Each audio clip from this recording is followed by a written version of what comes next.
If you have that mindset where you believe in yourself and you believe in your capabilities, even when you're backed into a corner, you will always come out fighting.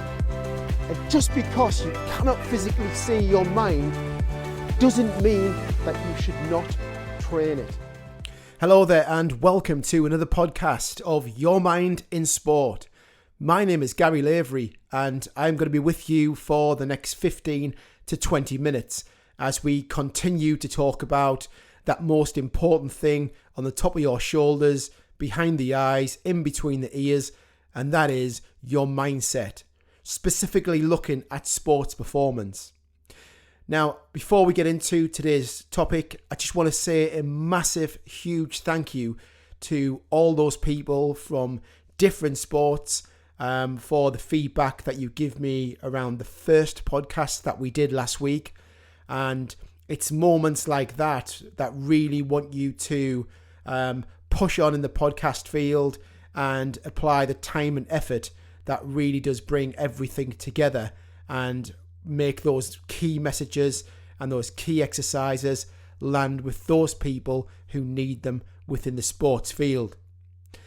Last week we spoke about values, and just to remind you, our values are what are important to us, and they are the things that motivate us. They are the things of which are very unconscious within our neurology.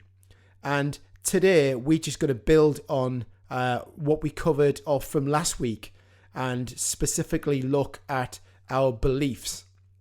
And I just want to start by saying that most sports involve shifts in momentum, whereby one side will experience a period of domination and then the other side enjoys a period of actually being on top. And staying focused and positive through these periods is an illustration of mental toughness. Concentration, confidence ensure this, but can only be driven and exhibited with key self-belief. And maybe you already know this, but every high performer in the world of sport and also business has a real sense of belief. Self-belief is massive. They are extremely confident people and believe that they have the capability to perform well under the most challenging situations, whatever they may be. And when things start to go wrong, they have this unique ability to refocus and come back strong. Most importantly, I guess the bottom line is that they never give up, even when it looks like it's all over. And my first example, I'm going to take you back to 2019 and give this wonderful example of self-belief of that of Ben Stokes. And in 2019, the England cricket team were playing in the third test at Henley against Australia. And if England lost this game, the Ashes were gone. So there was everything to play for. And when England started day 4 on 156 for 3, they still needed 203 runs to win the game. But within a few hours, the whole game had changed. And still needing 76 runs, all Australia required now was just one wicket to win the game and win the Ashes. And Ben Stokes, just by reading his books that he's recently brought out, he's a real strong believer in his own ability to succeed in any pressure-given situation. And as a batsman, he places a huge price on his wicket. They need to absolutely go through Ben Stokes to get that wicket. However, on this day, the problems that Stokes faced was, first of all, he needed to recover his focus quickly after he had a hard, violent blow on the side of his helmet from a 90-mile cricket ball whilst batting. But even more so, protecting the last England batsman who had limited batting skills, in all honesty, and still scoring the required runs himself. Now that is an absolute mammoth task to the most experienced high performer. And the plan was Stokes would face 5 balls per over and the other batsman would face 1 ball. But It wasn't that easy though. It's really complicated when you're trying to get someone else down the other end and maybe the ball wasn't there and one loose shot and the game's all over. But by now Stokes was batting inside his own bubble of self-belief when all of a sudden flicked a switch, went up a gear inside his own mind and started going for the big shots. Now, if you haven't seen the highlights of this game, please go onto YouTube. Sky Sports has done a great documentary of Ben Stokes actually talking about this innings. But in this situation, one mistimed shot or mistake would mean the game was gone. It was over. But Stokes is someone with so much self-belief that he knew that if he was not out at the end, England would win. Stokes was now smashing the ball to all parts of the ground and really accelerating through the gears. And the total was coming down. He was playing some unbelievable shots and protecting the other England batsman, which was Jack Leach at the time. Needing just one run to win, Stokes was on 131 from 218 balls, and his partner was 1 from 18 balls. When all of a sudden, smash! The ball had flew from the bat of Stokes for 4, and England had won the game. Stokes' innings was wrapped around his own self-belief, batting in the zone of focus, all of which had won the game from the jaws of defeat. Now, from my personal point of view, it's probably one of the best cricket innings that I've ever seen, and I've been involved in cricket for some time. So for those people listening right now, ask yourself, do you fight to the bitter end? Can you maintain self-belief when you are performing badly? And is confidence under stress one of your strengths? If not, you need to work hard on your mental mindset to enable toughness that comes through at the right times. Another really good solid example, and a more familiar one for all sporting folk, is the example in sport that of Roger Bannister. So for a long time it was considered impossible to run a 4-minute mile under 4 minutes. But Roger Bannister from England did so in 1954. However, it's what came after that that I consider to be the most life-changing transformation for the world of sport, but also business and life as well. The British medical journey for 1952-1953 suggested that it was a medical impossibility for a number of reasons to run 1 mile under 4 minutes. And medical doctors from that time said that they didn't believe the lungs were able to sustain that level of pressure for the 4 minutes. And doctors didn't believe the human heart had the capability to keep pumping oxygen around the body for that period of time. And they also suggested death would be an consequence of them actually trying to achieve this specific goal. But nobody had stopped to challenge their beliefs in what they were trying and wanting to subscribe to, namely because the experts were suggesting that it was impossibility to achieve this specific goal. However, on the 4th of May 1954, after Roger Bannister achieved it, suddenly the whole world had to stop and challenge their beliefs in which they've been subscribing to for many, many, many years. But 46 days after Bannister had smashed this belief to pieces, New Zealand runner John Landy managed to go even quicker. And by the end of 1957, less than 2.5 years later, a further 16 runners had undergone the magic 4-minute barrier. Now, my point here is that as humans, we sometimes subscribe to unhelpful beliefs that limit our potential, and we don't necessarily follow through because someone said it can't be done. Now, what I would love for you to do is kind of just stop and challenge the beliefs of you as an individual and the groups which you are currently part of. Because culture has its own way of creating beliefs in the players and the individuals who are actually part of their teams. Another example, and one of my favourite boxers of all time, Tyson Fury, has really high self-belief. And the current heavyweight champion of the world, he has a really high threshold of empowering beliefs about himself. He believes that no boxer in the world is willing to stand in front of him in the ring or can beat him. And if you listen to his press conferences before big fights, please take note of all the positive words he chooses to say about himself. And these words are the roots of a strong self-belief that he carries deep within his soul. So there are just 3 examples from the world of sport, from Ben Stokes, Roger Bannister and Tyson Fury. That'll just give you a little bit of a flavour around how our beliefs drive our performance and really get the best out of us. And if somebody says that it's impossible, if you have the belief inside of you that says it is possible, then something will absolutely happen. So let's just take a look at what are beliefs. So to put it simply, beliefs are those convictions we trust as being true.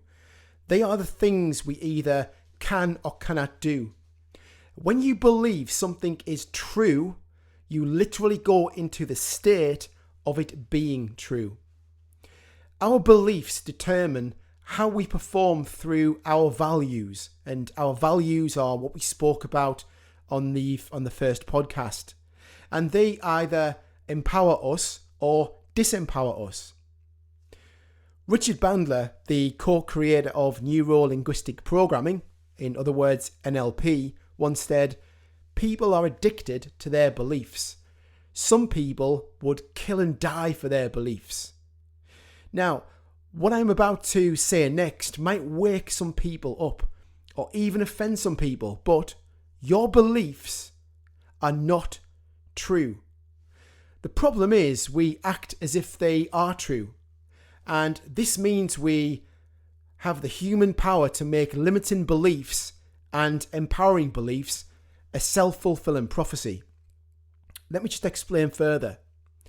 If you have empowering beliefs that work for you and you get exactly the results that you want, then stick with those beliefs. But if you are not really fulfilling your potential, or you're not getting the right performance, you're not in the right frame of mind, then they would be classed as limiting beliefs.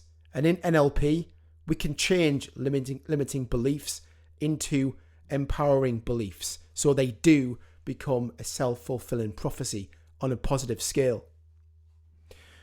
Beliefs are the sum total that provide the rule structure in our lives and not our values. Please listen to what I'm about to say next. Your beliefs are not necessarily the unique, unchangeable, or universal truth. However, they make up our individual truth and are therefore also control our behaviour. And we are more aware of our beliefs compared to our values because our beliefs are more at the surface of consciousness compared to our values, which run mostly unconscious. Our beliefs are less abstract than our values, whereas values are one-word generalizations. Our beliefs are defined in a longer series of words. Let me just give you an example.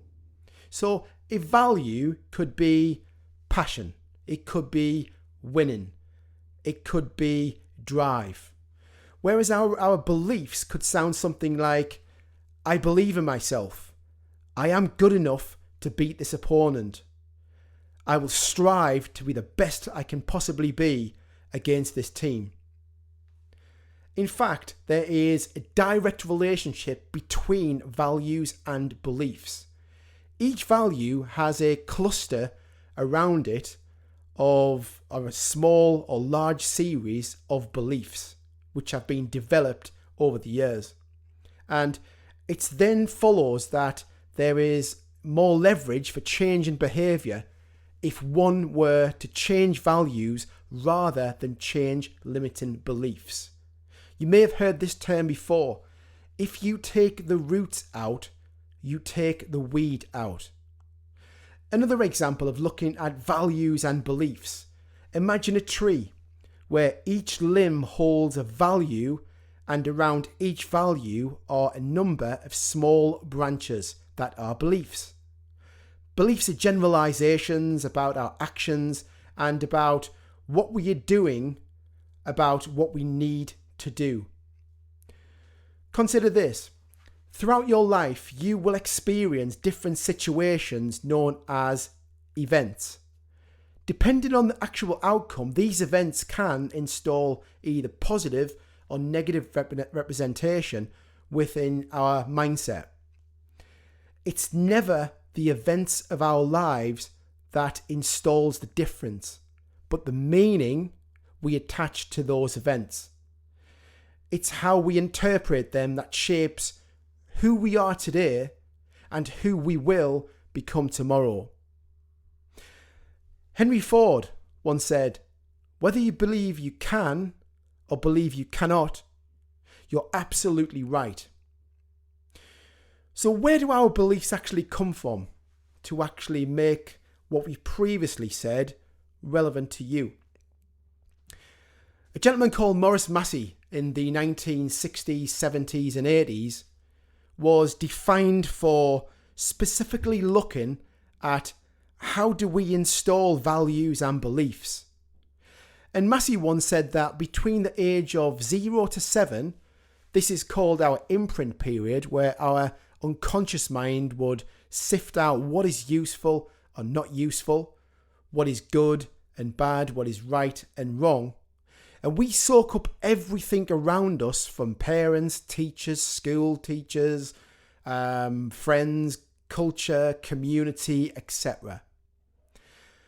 7 to 14 years is known as the modelling period. And now we have a conscious mind. And we use our conscious mind to discover who do I want to be like, such as our parents, favourite sports people, movie stars, role models. We then start copying those people to become more like them. Remember that? And this is where we start to change our beliefs. But Massey also said that our beliefs are probably locked in place by the age of 10 years. From the ages of 14 to 21, which is also known as the socialization period, this is where we start and merge into different groups of people and organizations. And each of these will have a certain rule book of values and beliefs. And by being involved, this will then shape and maybe transform your beliefs and behaviour. Now, just on the back of what I've just previously said about beliefs and behaviour, with regards to your sporting culture, maybe you are a player within a team, within an organisation, or maybe you are a manager or a coach of players. And I would love for you right now just to reflect over what culture are you driving into your people? And if I were to interview you and ask you the question, what's important to you about culture? And if you were to give me one word answers, generalizations like we said about in the previous podcast, values, and then also ask you the same question, what beliefs do you install within your players so they become part of your culture? Because one of the things that I generally do believe is that you are a product of your environment, your culture. And if within your culture you were losing more games than you were winning, then this potentially could drive that losing mentality. And sometimes we see it in sport, whereby in the game of football, where games have gone down to the wire, and maybe a certain team has conceded 4 or 5 goals in the last 7 or 8 games in the last minute. And it's amazing how they suddenly seem to freeze in the moments where it gets absolutely really tense and important and the other team ends up scoring. And I think this is a result of culture and how we actually speak to those who play for ourselves or those who we report into further up the chain. I also think that with us being involved in sport, even business as well, is that do we always listen to what words actually come out of people's mouths? Because it's really easy to spot that limiting belief. And if I was to give you some examples, it could be things like, I can't beat that opponent. I can't play at that level. I must be confident today. I shouldn't get nervous. Or I should try harder. And these could be really referenced as limiting beliefs and how the player or the individual is actually thinking inside of their mindset. And this could actually come from, like I previously said, the culture that they are currently playing within. Hopefully that will kind of make sense and land with one or two people. I just want to go back to our beliefs and, what is it like to kind of create a belief? And then if we were to change it, how would that feel? How would that kind of sound and how would that look? So to illustrate this point, let's just take a look at your comfort zone for a moment. And what I want you to do is just this very, very simple exercise with me, please, if you would. And what I want you to do right now is put your fingers at eye level. And then I would like you to have them pointing towards each other. And now slowly start rotating your fingers in a forward direction, building up good momentum until you increase the speed and you're comfortable with that movement. So just do that now. And once you achieve that, I'd like you to stop. And then start rotating your fingers backwards, concentrating all the time on your fingers. Now, I'm assuming you've achieved that comfortably enough as well, right? Now, with your right hand, I'd like you to start rotating your finger forwards. And at the same time, I'd like you to start rotating the other finger backwards. And just do that now. And just keep going. And stop. And this is an illustration of a belief. So first of all, you probably strongly believed you can make your fingers go forwards. And secondly, all of you would probably strongly believe that you could make your fingers go backwards, right? And that was the easy part.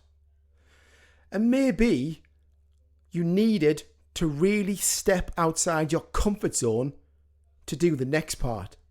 Because finally, when I asked you to step out of your comfort zone and challenge your belief, most people would have give up and say that it's not possible to do so. And research tells us from this exercise is that the majority of people would have give up at around about 10 seconds. But well done for having a go and a crack at that exercise. Okay, let's just move on then. I'm just going to take you back to what I was talking about earlier on about the different periods that we kind of go through that shape our values and our beliefs. Now, if you consider what your world was like at the age of 10 and what your world is like now, it will be different, right? In other words, maybe some of your beliefs which you created when you were young don't work for you anymore. And we create a belief either unconsciously or consciously. First of all, it's consciously because we're going through the steps, we follow in a process which then transforms that process into a habit and therefore it becomes unconscious. But how much of this do we really need to change within our neurology, our values, that would actually transform the beliefs that we have about ourselves. If you think about the cluster that we mentioned earlier, whereby the value would be in the middle and our beliefs would be surrounding the value, all connected. Now, the good news here is that we all have beliefs about ourselves that work for us and they empower us, which I mentioned earlier. Maybe you believe that you are totally good enough. Hey, and that's great because you can act accordingly. The problem is when we have a belief that I'm not good enough, and as soon as you believe that, you will start and act that way, and so will your performance and your results in sport. Now, think of your beliefs just like having an internal rule book of all the things you can do, can't do, must do, and should do. Now, if these are your rules in life, then that means that you can and do have the power to change them, can't you?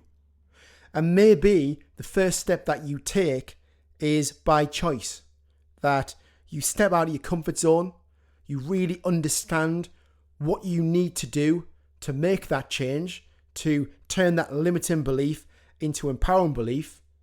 And then the most important driver on the back end of that is 100% action. And like I said earlier, when you believe something is true, you literally go into the state of it being true. And in the world of sport, many sports performers have said our beliefs are what make the difference between playing sport at a lower level or playing sport at the higher level. And if you don't believe in yourself, that you can actually achieve that specific higher level of where you want to be, then nobody else will.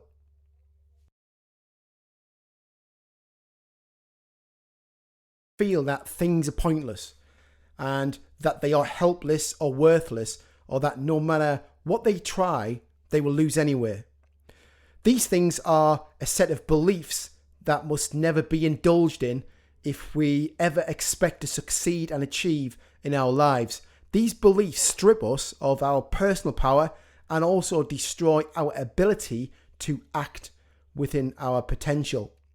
People so often develop limiting beliefs about who they are and what they are capable of because they haven't succeeded in the past, and they believe they won't be able to succeed in the future.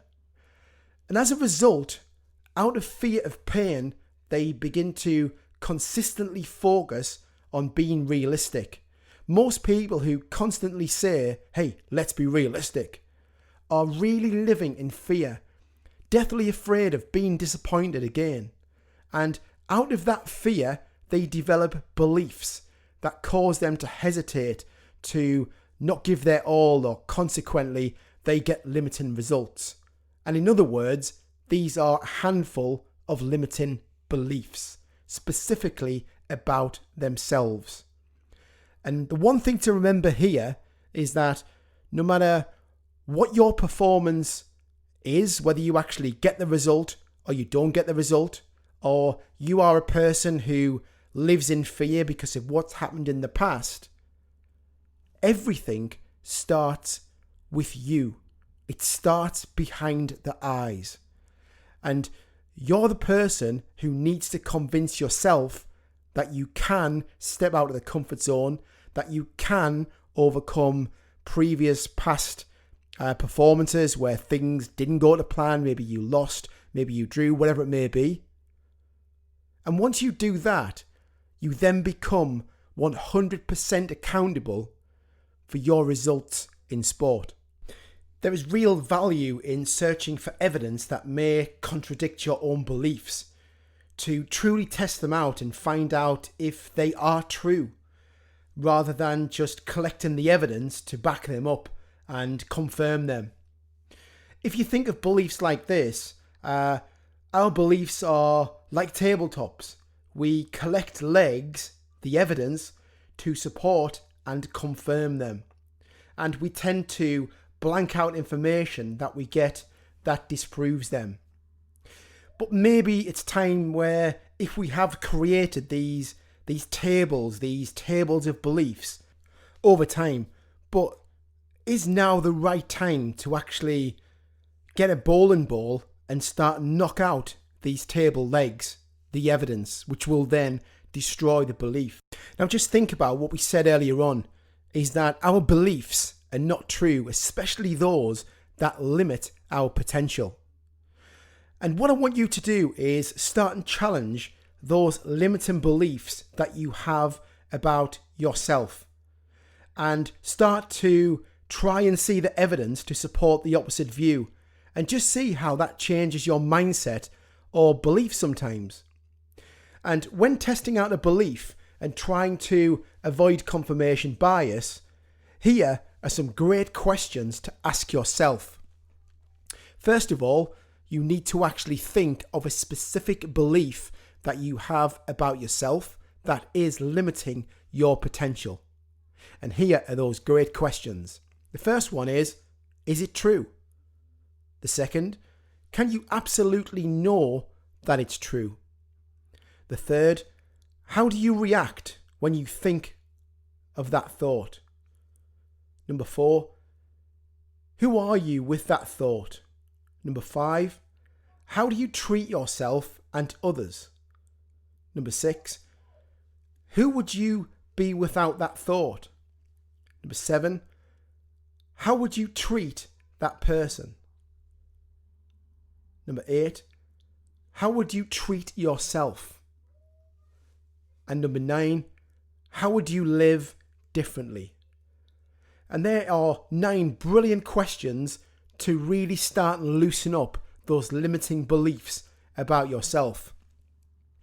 And if you were looking for more one-to-one specific coaching to really work with that conscious, unconscious mind, then please give me a call or email me to inquire about availability.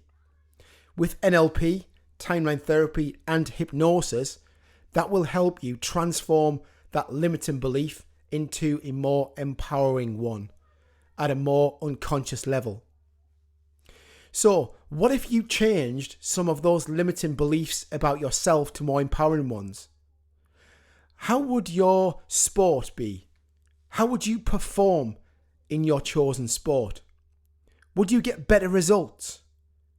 Would you become more confident? Or maybe you could become an even better manager or coach in the future. And that's it for this podcast. I really hope that it has given you food for thought, and also that it's kind of opened your own personal mind to be more curious about what are the beliefs that you hold about yourself.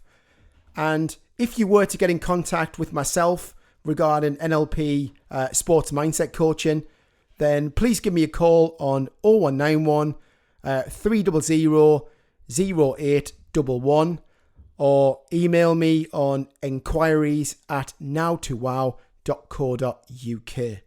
Please keep the feedback coming. It's really important to myself. I am very passionate about these podcasts. I am committed, and my end goal is to help the people who listen to me actually grow in their sport. And until next time, thank you very much for listening to Your Mind in Sport, and I'll see you on the next podcast. Have a great week. Thanks for listening.